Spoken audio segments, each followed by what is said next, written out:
Reuters, GeaNo wonders World Cup call-up videos quite like Brazil. The joyous moment upon hearing your name called out by Tite, probably the best manager to be at this summer's World Cup, was heartwarming too.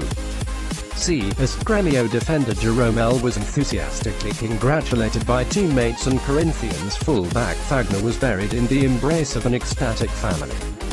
All in all, however, Brazil's World Cup squad announcement was fairly low-key, devoid of headline-grabbing drama which has previously accompanied the news. The debate rages irrespective. There remain questions to be answered, and debates continue to rage as the date of the World Cup draws nearer.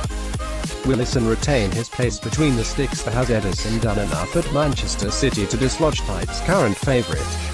With Dani Alves out, will Fagner automatically take over at right-back, or will the more technically gifted Danilo walk into a starting berth? Will Miranda and Marquinhos start at the heart of the defence, or will Thiago Silva be given a final swan song?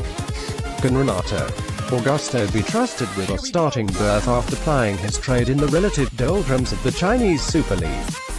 Reuters, Phil Noble were out of Willian as Philippe Coutinho can wreak more havoc on an opposition defence.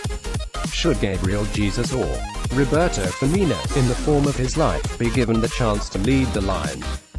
But it is perhaps the penultimate question which has caused the most fervent debate until now, with Neymar and Jesus likely to start. In attack, will it be Willian or Coutinho who earns a place on the right-hand side of a three-pronged attack? Certainly Coutinho.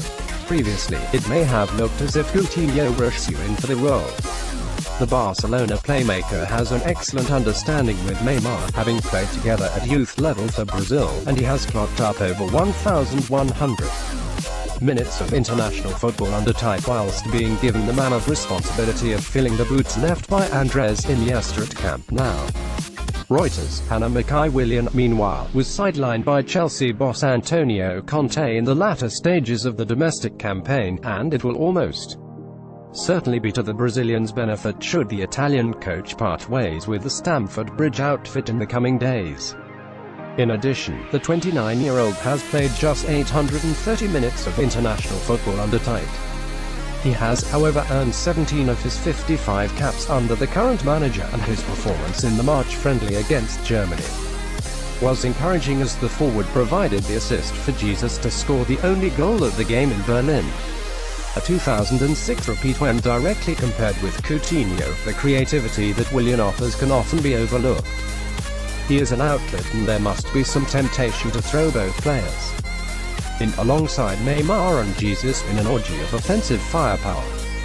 Yet, it looks less than likely that Tite will start with an attacking quartet at the World Cup, as Carlos Alberto Pereira did in 2006 with Ronaldo, Adriano, Ronaldinho and Kaká, leaving Emerson and Zeddy, acute Roberto to man the midfield.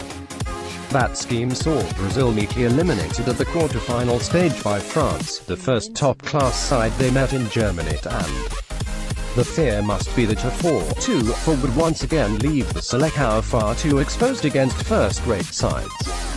Employing both Willian and Coutinho would mean sacrificing one of Fernandinho, or Renato Augusto, or Paulinho, but nothing in Tite's selections thus far has indicated he is likely to make such a bold or rash call. Make your own mind up at such a crucial time.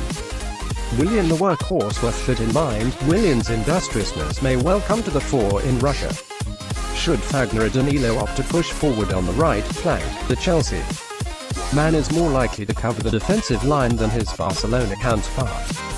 And while he may not have been playing quite so regularly as the season comes to a close, Willian has proven consistently that he is capable of hurting the very best. He was comfortably the best player on the pitch when Chelsea drew with Barcelona in the Champions League back in February, and he is one of the most dangerous dead ball specialists on the planet. Furthermore, Willian has experience behind him, something that, as the pressure is ramped up during the knockout stages of the biggest football tournament around, could be a priceless characteristic when it matters most. The Chelsea man was part of Scolari's expedition in 2014, while Coutinho was behind the likes of Oscar and Shakhtar wide man Bernard 4 years ago.